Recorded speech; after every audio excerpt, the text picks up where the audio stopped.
Internet क्या है? आप इसका उपयोग तो करते ही होंगे, लेकिन क्या आपको पता है कि ये क्या चीज़ है? इंटरनेट कैसे काम करता है? आपको बता दें कि जब आप व्हाट्सएप या फेसबुक पर कोई भी मैसेज सेंड करते हैं और हज़ारों किलोमीटर दूर बैठे आपके रिलेटिव उस मैसेज को आसानी से पढ़ पाते हैं, तो ये सब होता है इंटरनेट की वजह से। आप अगर ये वीडियो यूट्यूब पर देख रहे हैं तो आप इंटरनेट की मदद से ही देख रहे हैं, ठीक है। इंटरनेट ने दुनिया को बहुत ही छोटा बना दिया है। तो आज हम इस वीडियो में इंटरनेट की ही बात करने वाले हैं कि इंटरनेट क्या है, कैसे चलता है। तो वीडियो को शुरू से लेके एंड तक देखते रहिए, और अगर आपने हमारे चैनल को अभी तक सब्सक्राइब नहीं किया है तो प्लीज़ चैनल को सब्सक्राइब जरूर कर लें।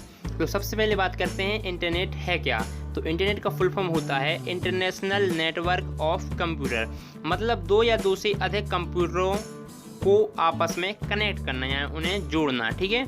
आप इंटरनेट की मदद से दुनिया की किसी भी जगह की जानकारी आसानी से हासिल कर सकते हैं, ठीक है। 1969 में जब इंसान ने चांद पर कदम रखा था, तब अमेरिका की रक्षा मंत्रालय ने एडवांस रिसर्च प्रोजेक्ट एजेंसी यानी कि ARPA को नियुक्त किया था, ठीक है। उस वक्त चार कंप्यूटर का एक नेटवर्क बनाया गया था, जिसमें उन्होंने डाटा एक्सचेंज और शेयर किया था, यानी कि चार कंप्यूटरों को जोड़कर उनमें आपस में डाटा को शेयर किया था। बाद में इसे कई एजेंसियों के साथ जोड़ा गया, धीरे धीरे ये नेटवर्क बढ़ता गया और बाद में ये आम लोगों के लिए भी ओपन हो गया।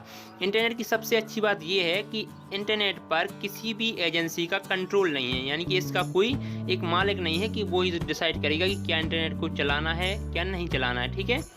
अब हम बात करते हैं कि भारत में इंटरनेट कैसे आया, ठीक है। तो इंडिया में सबसे पहले इंटरनेट 15 अगस्त 1995 को शुरू हुआ था, जिसे BSNL ने शुरू किया था, ठीक है। बाद में कई प्राइवेट कंपनियां जैसे एयरटेल, रिलायंस, आइडिया आदि ने इंटरनेट को स्टार्ट किया। अब हम बात करते हैं कि इंटरनेट चलता कैसे है। तो आप में से कई लोग ये सोच रहे होंगे कि हमारे ऊपर कोई बादल तो है नहीं जिसके अंदर इंटरनेट के सारे डाटा स्टोर रहते हैं और वहीं से इंटरनेट चलता है, लेकिन हम आपको बता दें कि ऐसा कुछ नहीं है। पूरा इंटरनेट हमारे द्वारा छोड़े गए उपग्रह से भी नहीं चलता है। जो आसमान में सैटेलाइट होते हैं तो उनके द्वारा भी पूरा नेटवर्क मतलब पूरा इंटरनेट नहीं चलता है। उपग्रह से भी पहले चलता था, लेकिन ये तकनीक बहुत ही पुरानी हो चुकी है और इसमें डाटा भी स्लो लोड होता है। लेकिन हमारे इंजीनियर्स ने ऐसी तकनीक खोज निकाली है जिसमें आज हम फास्ट इंटरनेट यूज कर रहे हैं। ये तकनीक है ऑप्टिकल फाइबर्स केबल की। ऑप्टिकल फाइबर केबल वही केबल हैं जो अभी भारत में ही हाल ही में चेन्नई से निकोबार द्वीप तक मतलब बिछाई गई हैं और इन्हीं की मदद से तेज इंटरनेट अब चलता है। ऑप्टिकल फाइबर केबल के बारे में हम पहले भी बता चुके हैं आपको एक वीडियो में, तो अगर आप इसके बारे में और ज़्यादा जानना चाहते हैं तो उस वीडियो को आप देख सकते हैं। ऑप्टिकल फाइबर में क्या होता है, जो डाटा जाता है वो प्रकाश के वेग से जाता है। इसमें कोई तार वगैरह नहीं रहते हैं, मतलब इसमें प्रकाश की गति से डाटा को भेजा जाता है, ठीक है। ये बात सच है कि हमने 8 लाख किलोमीटर से भी ज़्यादा लंबाई वाले ऑप्टिकल फाइबर केबल को समुद्र में बिछाए हैं, ठीक है, जिससे हमारे इंटरनेट का 90% जो यूज होता है वो इन्हीं के द्वारा होता है, ठीक है। यानी कि समुद्र में बहुत सारी केबल्स बिछाई गई हैं ऑप्टिकल फाइबर की, और इन्हीं केबल की मदद से इंटरनेट चलता है।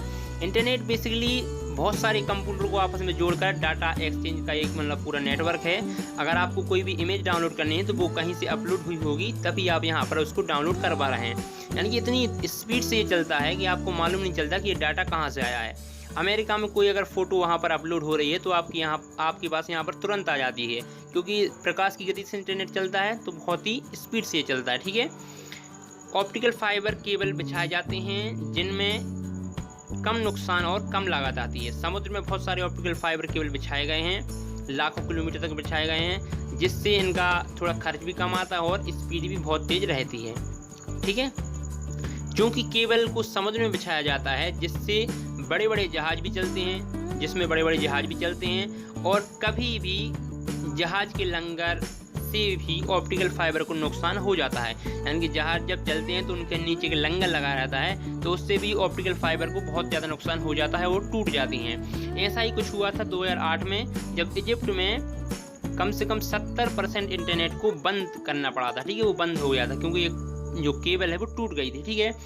तो इसी समस्या का समाधान भी किया गया और ऐसी कई टीम बनाई गई जो 24 घंटे समुद्र में ऑप्टिकल फाइबर केबल की निगरानी करती हैं।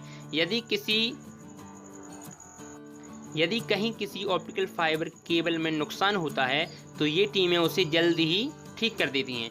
ऑप्टिकल फाइबर समुद्र के नीचे बिछा होता है, लेकिन जैसे ये ज़मीन पर एंटर करता है तो ये अंडरग्राउंड हो जाते हैं, यानी कि ज़मीन के अंदर तक चलता है। अब आप ये सोच रहे होंगे कि अगर ऑप्टिकल फाइबर केबल से ये सारा इंटरनेट चलता है तो हमारे मोबाइल में ऑप्टिकल फाइबर तो कहीं नहीं है, तो हमारे मोबाइल में इंटरनेट कैसे चलता है। तो हम आपको बता दें कि आप जिस टावर से कनेक्ट हुए हैं, यानी कि जिस टावर का आप इंटरनेट यूज कर रहे हैं, आपके पास के टावर का, वहाँ पर ऑप्टिकल फाइबर केबल जरूर होगी, उसी से इंटरनेट चलता है। टावर क्या करते हैं कि ऑप्टिकल फाइबर केबल से इंटरनेट को लेके फिर आपको जो चुंबकीय तरंगे हैं उसके माध्यम से आपको इंटरनेट मुहैया कराते हैं। इसीलिए आपके मोबाइल का इंटरनेट और कंप्यूटर का इंटरनेट कंप्यूटर का इंटरनेट बहुत ही तेज़ चलता है और आपके मोबाइल में उतना तेज़ इंटरनेट नहीं चलता, क्योंकि कंप्यूटर का जो नेटवर्क होता है वो सीधे ऑप्टिकल फाइबर केबल से जुड़ा होता है और उसे बहुत ही तेज़ गति का इंटरनेट मिलता है। ठीक है, अब आपको पता चल गया होगा कि 90% इंटरनेट केबल से यूज होता है। अब हम आपको बताते हैं कि जो बाकी का 10% बचा हुआ है वो कहाँ से यूज होता है। तो जो बाकी का 10% इंटरनेट है उसे खुफिया एजेंसियों द्वारा यूज किया जाता है, जो कि सैटेलाइट से चलते हैं। ठीक है, उपग्रह से ये इंटरनेट चलता है, इसे आम लोग एक्सेस नहीं कर पाते। ठीक है, अब हम आपको बताते हैं कि इंटरनेट कैसे काम करता है। आजकल हम सारे इंटरनेट को यूज करते हैं, लेकिन हमें ये पता नहीं है कि इंटरनेट काम कैसे करता है। इसे समझने के लिए हम इसके 3 हिस्से करते हैं। पहला होता है ई सर्वर, जिसमें दुनिया की सारी जानकारी जितनी भी है, जिसमें दुनिया की सभी जानकारी सेव रहती हैं। दूसरा होता है इसका जो पार्ट है इंटरनेट सर्विस प्रोवाइडर, जैसे एयरटेल हो गया, रिलायंस हो गया, आइडिया हो गया, जो हमें इंटरनेट मुहैया कराते हैं, जो हमें सर्वर से जानकारी भेजती हैं। ठीक है, तीसरा हमारे पीसी या मोबाइल का ब्राउज़र हो गया, जिसमें हम जानकारी को सर्च करते हैं। यानी इंटरनेट के 3 पार्ट होते हैं। पहला होता है ई सर्वर, जिसमें सारी जानकारी स्टोर रहती है, सेव रहती है। दूसरा होता है जो हमें, जैसे एयरटेल हो गया, आइडिया हो गया, जो हमें सर्वर से जानकारी भेजती हैं। ठीक है, यानी कि कोई भी जानकारी सर्वर से उठाई और आपके मोबाइल तक पहुंचा दी। ठीक है, तो ये हो गया सेकंड पार्ट। तीसरा हमारा जो मेन पार्ट होता है वो होता है ब्राउज़र, यानी कि जिस ब्राउज़र को आप यूज कर रहे हैं वो आपको जो जानकारी शो करता है, तो उसका भी एक हिस्सा होता है इंटरनेट में। ठीक है, तो 3 हिस्से हो गए। पहला हो गया ई सर्वर, जहाँ पर डाटा स्टोर रहता है। दूसरा हो गया इंटरनेट सर्विस प्रोवाइडर, यानी कि जो आपको इंटरनेट मुहैया कराते हैं वो। ठीक है, रिलायंस, आइडिया, ये सब। और तीसरा हो गया आपका ब्राउज़र, जो आपको वो जानकारी दिखाता है। ठीक है, जब हम किसी भी जानकारी, इमेज या वीडियो को हमारे ब्राउज़र में सर्च करते हैं तो ये रिक्वेस्ट हमारे इंटरनेट सर्विस प्रोवाइडर के पास जाती है। ठीक है, ये नेट प्रोवाइडर सर्वर पर जानकारी को सर्च करता है। इसके बाद सर्वर उस जानकारी को इंटरनेट प्रोवाइडर को भेजता है और इंटरनेट प्रोवाइडर जानकारी को हमें भेजता है। यह प्रक्रिया बहुत ही ज़्यादा फास्ट होती है। ठीक है, जिससे हमें कुछ ही सेकंड में जानकारी मिल जाती है और हमें लगता है कि इतना सारा ये नहीं हुआ, लेकिन इसके जो पार्ट हैं वो ये है कि सबसे पहले आपकी रिक्वेस्ट जाती है वहाँ पर सर्वर के पास, सर्वर आपको जानकारी भेजता है।